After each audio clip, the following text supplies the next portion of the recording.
واشرح لي صدري ويسر لي أمري واحلل عقدة من لساني يفقهوا قولي. أما بعد. Pertama, marilah kita sampaikan puja dan puji syukur kita kepada Allah Subhanahu wa Ta'ala yang mana hari ini kita diberi kesehatan sehingga kita dapat berkumpul dan insyaallah akan kita saksikan sama-sama penampilan anak kita, termasuk putri saya Bapak Ibu. Ya. Saya juga sebagai wali santri. Ya. Saudara saya di Al-Aisyah, yang Aisyah mau kecil. Salawat serta salam marilah kita sampaikan kepada junjungan Nabi kita Muhammad Sallallahu Alaihi Wasallam, yang mana alhamdulillah masih kita bisa rasakan bersama-sama melalui pendidikan anak didik kita di pesantren Tarbiyatul Ulama.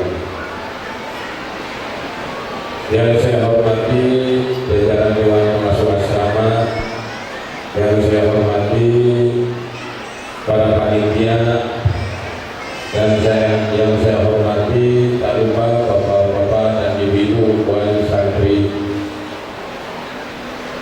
semuanya. Pertama, saya ingin sampaikan terkait apa itu iftitah dan iftihar.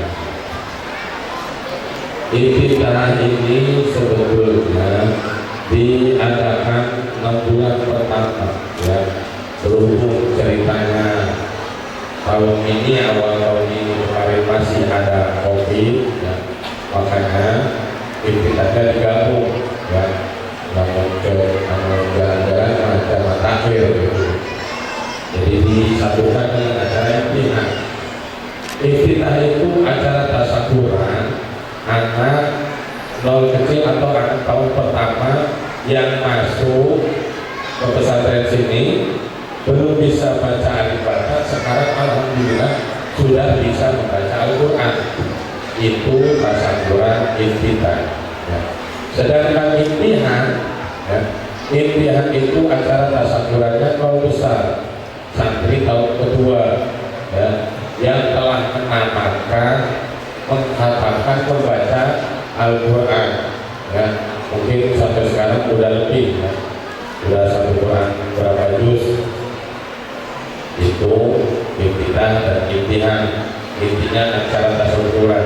Biasanya ada acara tumpengan, tapi kali ini kita tidak mewajibkan, karena ketika tumpeng datang jam 7, selesai acara jam 12, nggak sempat makan, ya, kebanyakan jadi keras.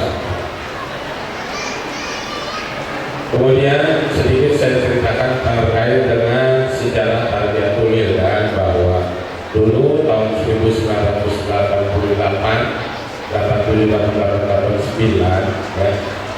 almarhum Kiai Mangku Mastari adalah sebagai koordinator untuk mengantarkan anak kecil yang mau pesantren ke Sidayu Gresik, ke pesantrennya Kiai Muhammad bin Sofwan, ya, dulu waktu itu. Bahkan sempat katanya sampai mengantarkan 10 bis, ya. Tidak hanya dari Karawang, Subang, Bekasi, Purwakarta juga ikut, ya, pesantren ke sana. Satu waktu Bapak Ahmad ini bicara dengan Pak Kiai Muhammad. Pak Kiai, berapa anaknya yang pesantren? Ada 3, termasuk saya sendiri, ya. Waktu itu yang pertama berangkat adik saya almarhum Haji Abdul Muiz, ya, putra yang ke-5, ya. Termasuk putra yang ke-6 Haji Fatul Muiz juga. Kemudian terakhir saya yang pondok di Sidayu, ya. Berhubung saya sudah besar, tidak dimasukkan ke tingkat TK, masuknya di tingkat MTI.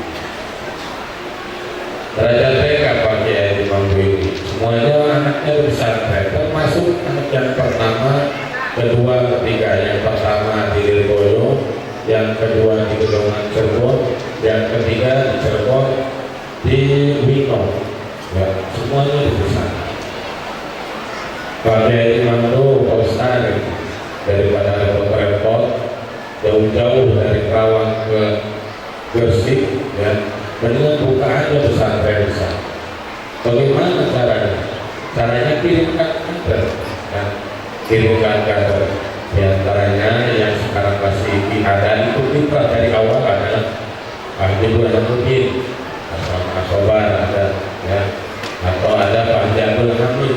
Nah, sekarang ikut ngajar di MI itu kader dari tarbiyah dulu dan yang awal.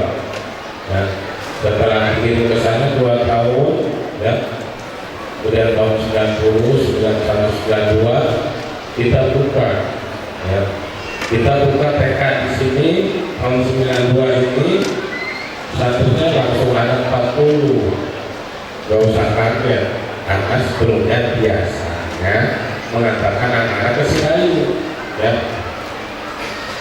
Alhamdulillah 92, 93 ada lulusan pertama, 94, 95 wali santri sudah banyak yang nanya kan Pak Kiai, anak saya mau melanjutkan kemana?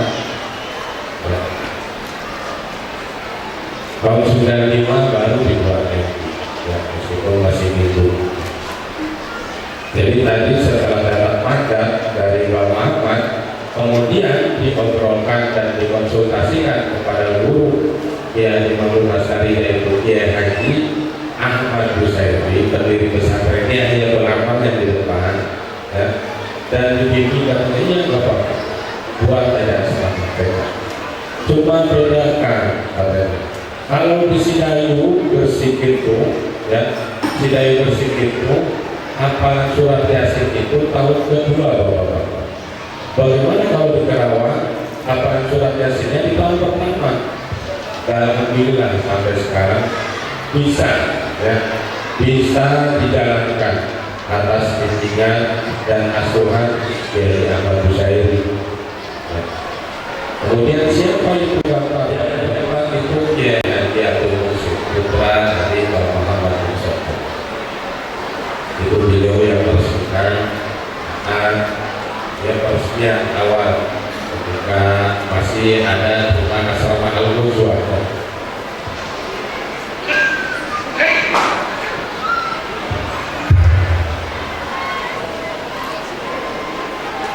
Selanjutnya, ya, itu sekilas singkat serta sedikit penjelasan terkait dengan kita dan ujian. Selanjutnya yang biasa saya sampaikan Bapak Ibu, saya sampaikan kepada Bapak Ibu gurunya, Ibu Kamar, juga kemarin saya sampaikan bahwa ada 3 pertanyaan yang harus Bapak Ibu wali santri tanyakan kepada putra putrinya saat nengokan atau pertemuan. Yang pertama yang harus ditanyakan itu kesehatannya sudah pasti, ya. Kesehatan ini kita fokus 3 titik, 3 poin. Yang pertama wajah. Biasanya kalau ada anak bisul di kantor ketahuan dari wajahnya beringis terus gitu, dan seterusnya. Biasanya anak tadi bangun tidur anak tidak apa-apa, tapi setelah mandi anak mukanya merah, ternyata ada kejadian bertengkar. Itu dari wajah bisa ketahuan. Yang kedua fokus kesehatan yaitu pada rambutnya, ya, terutama mungkin ya TK murni yang usia 5-6 tahun itu bisa dicek, ya. Mungkin yang gurunya kebetulan mengasuh anak santri banyak, kita terpantau semuanya dengan detail, masih ada 1, 2, 3 yang banyak terhubung. Itu minimal yang kedua. Yang ketiga, ya, yaitu adalah kuku Bapak Ibu. Nanti kalau dicek mungkin ada yang kelupaan belum dipotong kuku, ya. Yang kedua yang harus ditanyakan adalah pelajarannya. Tidak hanya pelajaran agama atau ngajinya, yang doa-doa harian, surat-surat pendek dan surat-surat pilihan lainnya, tapi juga pelajaran umumnya, matematikanya, atau pelajaran menulis dan membaca. Yang saya perhatikan Bapak Ibu, ya meskipun usianya TK, tapi ada juga yang usia MI menulis huruf A, huruf B, huruf N, dan huruf A itu mirip, ya. Huruf A-nya terbuka, huruf U-nya terbuka, ya. Itu juga silakan ditanyakan tidak hanya itu saja Bapak Ibu yang usianya NI, tolong ditanya dibatasi juga ketika Bapak Ibu mau mengajak anaknya ke minimarket ataupun ke toko agen.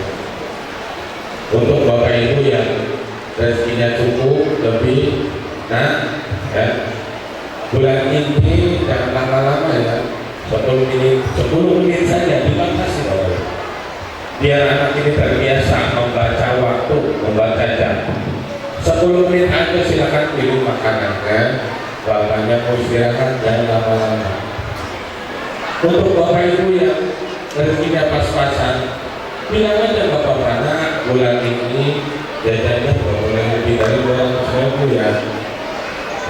Biar anak itu ambil pepotan 5.000 ditambah ciki 5.000 gitu kan.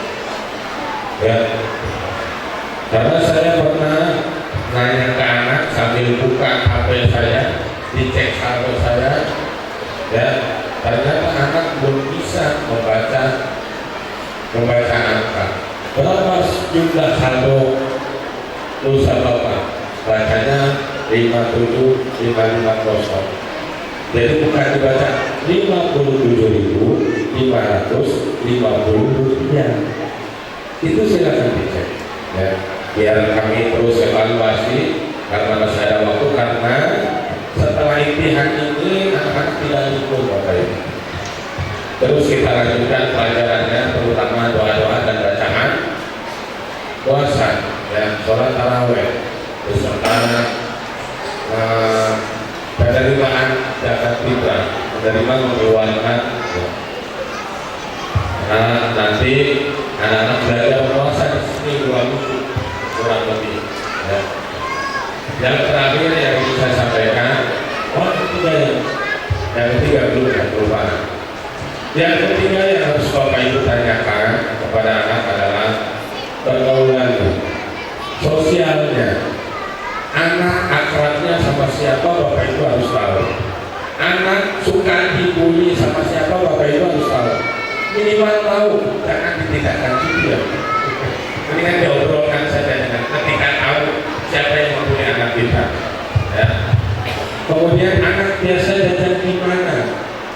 Anak dengan cleaning service kenal nggak?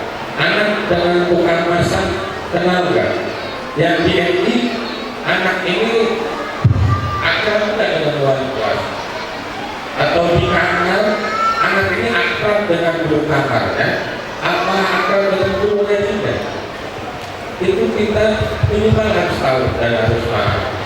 Jadi ketika kita tahu dan paham hal itu, ketika di depan ada permasalahan, insya Allah cepat diatasi dan lebih mudah untuk diselesaikan permasalahan. Ada lagi yang saya sampaikan, yaitu bahwa Pak Haji ini anak-anak di rumah susah ngajinya, pegang HP dulu, gimana ya caranya? Ya. Sebetulnya tugas anak di rumah itu ada 3. Yang pertama sholat, yang kedua ngaji, yang ketiga bantu orang tua Bapak Ibu. Sholat teknisnya yang belum bisa, garis bawahnya saya bilang, yang belum bisa mendisiplinkan anaknya di rumah, sholat anak ini diajak Bapak Ibu. Nah, waktunya dulu sholat bareng. Sholat bareng bisa sama ayahnya, sama pamannya, atau sama kakaknya, diajak bareng. Habis sholat baca doa minimal 1 halaman. Gak usah mulu-mulu ya, suruh baca doa-doa harian, surat-surat pendek, kemudian baca Quran halaman itu sudah cukup. Itu mungkin bisa disesuaikan dengan kondisi di rumah.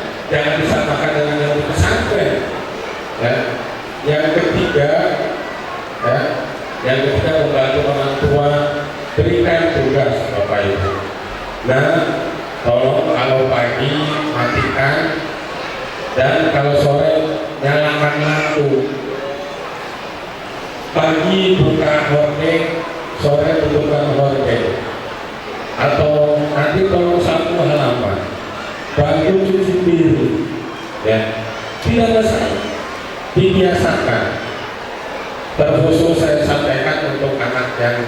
kelas 6 biasanya saya sampaikan selamat datang Bapak Lurah, datang Bapak Alhamdulillah. Untuk kelas 6 saya sampaikan, nah yang laki-laki kamu itu sebetulnya harus bisa naik kendaraan motor, ya. Bisa, bukan berarti boleh memakai sesuatu sesuka hatinya. Hanya untuk urusan keluarga, tidak boleh untuk urusan pribadi anaknya. Dan untuk mengantarkan ibunya belanja sama anaknya balas. Begitu juga yang perempuan, saya bilang harus bisa, tapi nggak boleh sembarang pakai motor. Itu yang terakhir ya, yang ingin saya sampaikan, kami keluarga mohon doanya dari Bapak Ibu Wali Santri karena pesantren ini besar ya. Kami yang tersisa ada 3 ya. Kakak saya yang pertama Haji Abdullah Bakti, Mas sudah tidak ada. Yang kedua kakak saya Haji Mekardia, Asrama Al-Mahfuz tidak ada. Yang ketiga kemarin Haji Aktif Mandur, kakak saya juga tidak ada. Saya yang keempat, yang kelima juga tidak ada, Haji Abdul Muhid. Dan silakan sambil disebarkan kotak jariahnya ya. Yang keenam adik saya Abdul Muhid, itu di keluarga kami dulu sebagai pimpinan pesantren. Kalau saya, saudara yang lain menuduh saya sebagai ketua yayasan. Jadi saya ya, adapun yang terakhir yang ke-7 yaitu tadi yang suaminya tadi sambutan dari ketua panitia Haja Afifah Hadiah. Oleh karena itu kami mohon doanya ya, agar bisa sabar dan istiqomah untuk melanjutkan pesantren dan tampung kemungkinan. Begitu juga doakan kami beserta guru-guru di sini ya, karena ya inilah kemampuan kami ya, mudah-mudahan bisa melanjutkan perjuangan ayahanda yang almarhum Kiai Mangku Lestari beserta guru-guru. Itu saja yang saya sampaikan. Kalau kemarin Bapak Ibu saya sampaikan data tunggakan atau kemarin mana data ya. Kalau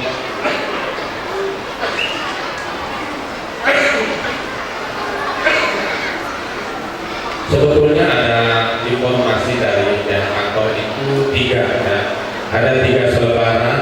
Yang pertama selebaran terkait dengan persiapan puasa. Bapak Ibu nanti diminta oleh kami pihak pesantren untuk penambahan uang sahur kurang lebih sekitar 50.000 beserta asupan makanannya antara sirup, susu, indomie, sate dan seterusnya. Begitu juga mungkin di dalamnya harusnya sudah tercantum jasa fitrah ya, harusnya. Yang kedua informasi terkait dengan penjemputan. Penjemputan ini tadi harap segera melunasi, terutama yang masih punya tunggakan. Kemarin saya sampaikan kurang lebih total tunggakannya 200 juta ya. 200 juta untuk tingkat MI ya. Kalau santrinya ada 1000, kurang lebih ada 1000 ya, Pak Putu ada 1000 ya. Santri MI ada 1000 Bapak Ibu. 1000 santri dikali sahiyah bulanan 800.000, kurang lebih 800 juta seharusnya. Dan kemarin laporan ada 200 juta tunggakan ya, kurang lebih 25% yang belum ngasih kewajibannya. Karena sahiyah ini sebetulnya kembali lagi untuk keperluan anak-anak, untuk keperluan santri ya. Oleh karena itu mohon kerjasamanya. Dan yang terakhir yang ketiga itu selebaran tentang daftar ulang ya. Jadi untuk data ulang nanti Syawal sudah kami sebarkan beserta rincian administrasi bayarannya, bahwa kami berharap Syawal akan datang ini tinggal mengantarkan anak karena administrasinya sudah dibayar dan sekarang atau nanti besok dijemput. Saya pernah nongkrong ya isi pagi dengan cara putih gitu. Aku dah tapi insya Allah mudah-mudahan Bapak Ibu rezekinya dilancarkan, dimudahkan dengan penuh halal thayyiban beserta keberkahan buat hati kita semua. Kurang lebihnya mohon maaf. Assalamualaikum warahmatullahi wabarakatuh. Waalaikumsalam warahmatullahi wabarakatuh. Tingkat nol kecil mungkin dan MI diraih oleh Malik Rifaldi, orang tua